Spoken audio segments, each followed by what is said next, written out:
MA प्रवेश political science के विद्यार्थियों को मेरा नमस्कार। आज हम इस वीडियो में संचार अथवा संप्रेषण का अध्ययन करेंगे, जिसको कम्युनिकेशन कहते हैं। तो यहाँ सबसे पहले हम संचार का अर्थ देखेंगे। तो संचार का जो अर्थ है वो अंग्रेजी भाषा के कम्युनिकेशन शब्द का हिंदी रूपांतरण है तथा कम्युनिकेशन शब्द की उत्पत्ति लैटिन भाषा के कम्युनिस शब्द से हुई है, जिसका अर्थ सामान्य अथवा सामान्य विचारों का आदान प्रदान है। उसके बाद हम संचार की कुछ परिभाषाएं देखेंगे, विभिन्न विचारकों के आधार पर अलग अलग हैं। नंबर 1 विचारक है टीड के अनुसार। तो टीड ने संचार की जो परिभाषा दी है वह परिभाषा इस आधार पर है कि संचार वह प्रक्रिया है जिसमें एक व्यक्ति अपने विचार और भावनाएं दूसरों तक पहुंचाना ही संचार कहलाता है। नंबर 2 विचारक है मिलेट के अनुसार। तो मिलेट ने संचार की जो परिभाषा अपने विचारों में दी है वह परिभाषा इस आधार पर है कि किसी साझा उद्देश्य की साझा समझ ही संचार कहलाता है। 3 नंबर विचारक है चेस्टर बर्नार्ड के अनुसार। जो संचार समझ में न आए उसकी कोई सत्ता नहीं होती है। अंतिम संचार की परिभाषा न्यूमैन के अनुसार है। 2 या 2 से अधिक व्यक्तियों के तथ्यों, विचारों और भावनाओं का पारस्परिक आदान प्रदान करना ही संचार कहलाता है। उसके बाद संचार के माध्यम है। तो संचार के माध्यम को मुख्य रूप से 4 भागों में बांटा गया है। श्रव्य माध्यम, नंबर 2 दृश्य माध्यम, नंबर 3 है श्रव्य दृश्य माध्यम, नंबर 4 है सम्मेलन संचार।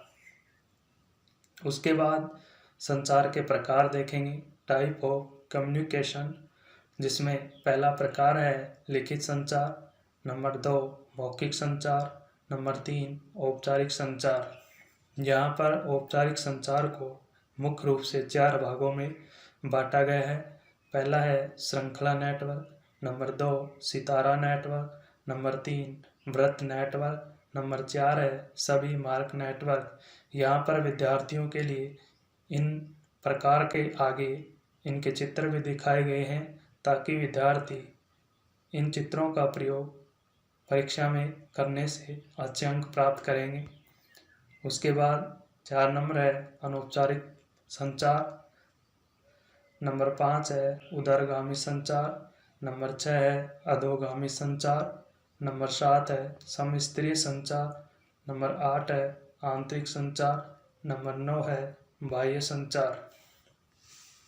अब हम प्रथम जो प्रकार है लिखित संचार, जब कोई सूचना, जानकारी या आदेश दूसरों को लिखित रूप में पहुंचाया जाता है तो उसे लिखित संचार कहते हैं, जैसे पुस्तकें, पोस्टर, आदेश प्रपत्र, ईमेल आदि। नंबर 2 प्रकार आता है मौखिक संचार।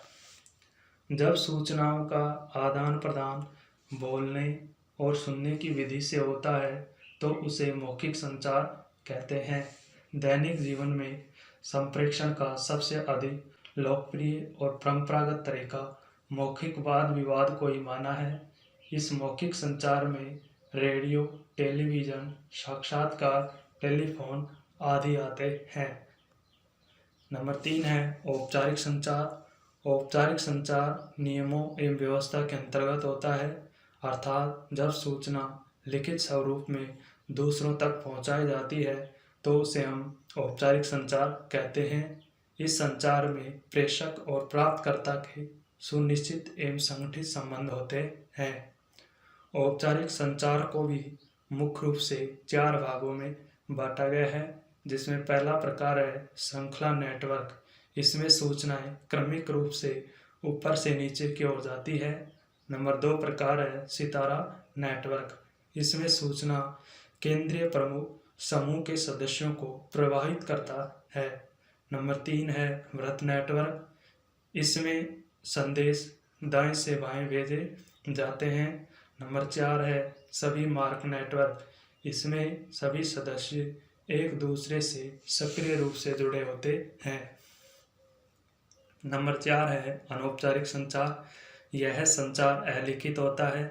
जब सूचना का संचरण बोलने, सुनने, बातचीत तथा मुलाकात से होता है तो उसे अनौपचारिक संचार कहते हैं तथा अनौपचारिक संचार को अंगूर लता संचार के नाम से भी जाना जाता है। वह अनौपचारिक संचार के प्रतिपादक कीथ डेविस मानते हैं कि इस संचार को समाप्त या रोका नहीं जा सकता है, क्योंकि इसका प्रयोग जासूसी, मित्र मंडली व क्लबों में किया जाता है। उसके बाद 5 नंबर है उदरगामी संचार। उदरगामी संचार में सूचनाएं निम्न स्तर से उच्च स्तर की ओर भेजी जाती हैं तो उसे उदरगामी संचार कहते हैं तथा इसकी प्रकृति प्रार्थनात्मक होती है, क्योंकि निम्न अधिकारी उच्च अधिकारी को सूचना में आदेश नहीं दे सकता है तथा इस संचार में मौखिक, लिखित, अनुमति मांगना, सुझाव देना, बजट निर्माण करना आदि आते हैं। नंबर 6 है अधोगामी संचार। जब संगठन में उच्च अधिकारी अपने अधीनस्थ तक सूचना या आदेश भेजते हैं तो उसे अधोगामी संचार कहते हैं तथा इस प्रणाली का सबसे बड़ा दोष यह है कि इसमें आदेश ऊपर से नीचे तक आने में अधिक विलंब समय लगने से वे अनुपयुक्त हो जाते हैं, अर्थात उनका औचित्य धीरे धीरे घट जाता है।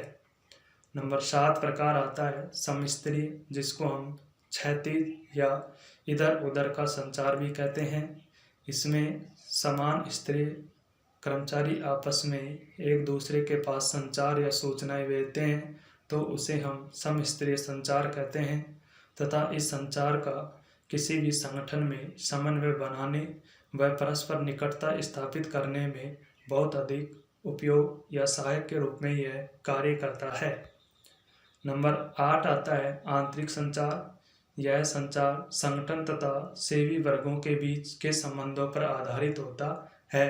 अंतिम जो प्रकार आता है वह बाह्य संचार का है। यह संचार संगठन तथा जन साधारण के बीच होता है, इसलिए इसे जन संपर्क संचार भी कहते हैं। उसके बाद हम मिलेट के अनुसार संचार के तत्व देखेंगे, तो यहाँ पर विशेषताएं भी हम कह सकते हैं।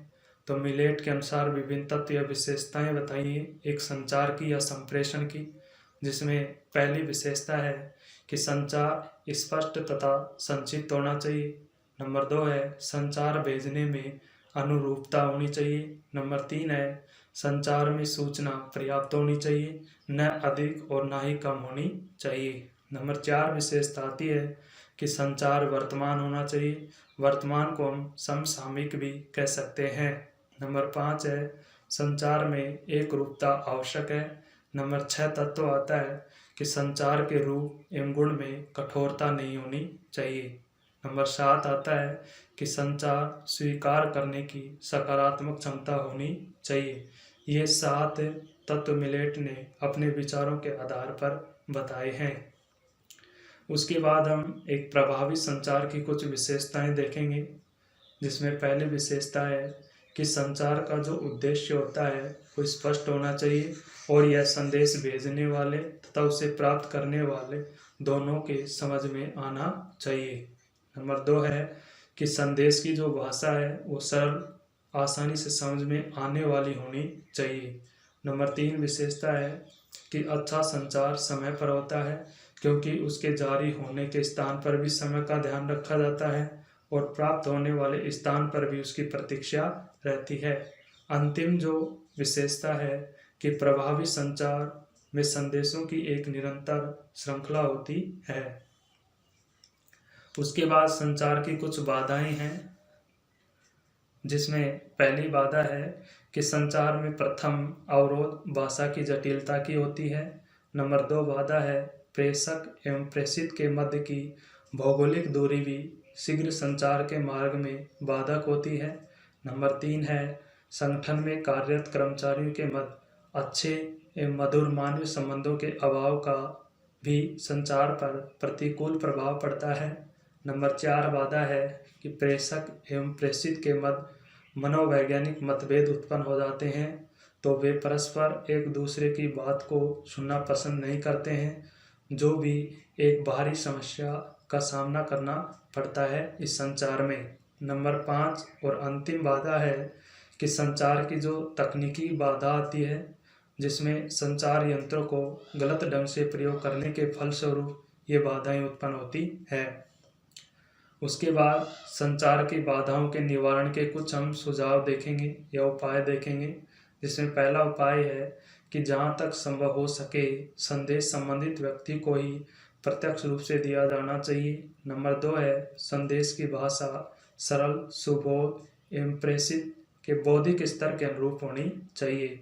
नंबर 3 सुझाव है कि संदेश की अनिवार्यता, तीव्रता एवं प्रकृति को ध्यान में रखते हुए संचार के उपयुक्त माध्यम का चुनाव करना चाहिए।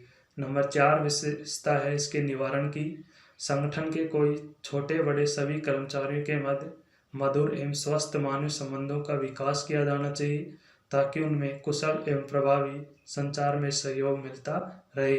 अंतिम जो सुझाव है कि नई तकनीक से युक्त उपकरणों के संबंध में कर्मचारियों को प्रशिक्षण की व्यवस्था दी जानी चाहिए।